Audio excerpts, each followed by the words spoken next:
zahay riray miteranao amy fosifanay fa tsara ny fitiavanao lehibe ny soavanao atobakao isan'andro anao tsy tratry ny fahaizanay na ny falalanay ny fahendrenao tsy ny fisainanao misaotranao zahay misaotranao zahay riray miteranao amy fosifanay fa tsara ny fitiavanao lehibe ny soavanao atobakao isan'andro anay tsy tratry ny fahaizanay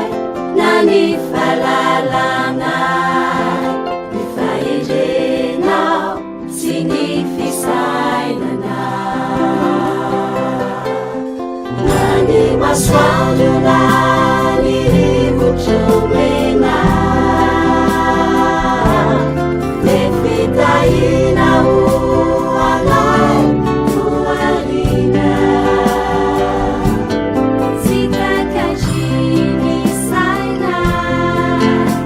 ny fitahinanay ka isaoranay isaoranay anay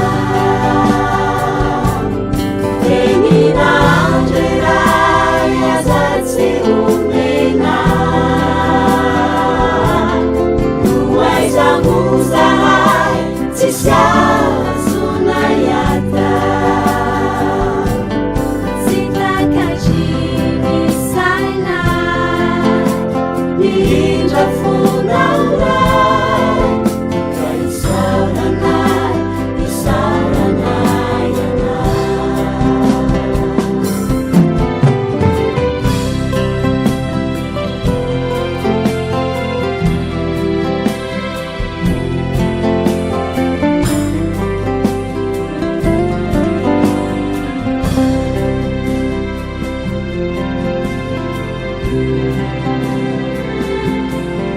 misaotranao zahay misaotranao zahay riray miteranao amy fosifanay fa tsara ny fitiavanao lehibe ny soavanao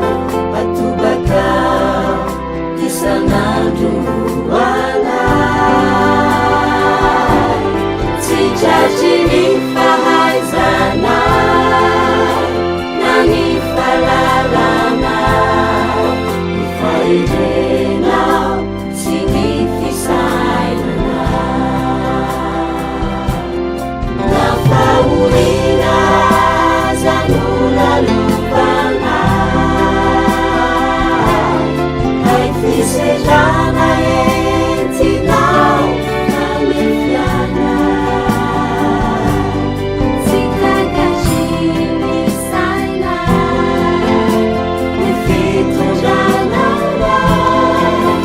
ka isaoranay isaoranay anay na ny sarotra zanoatrehinay tsapanay fona fa ianao akaikianay tsy takatry ny sainay ny fiantrano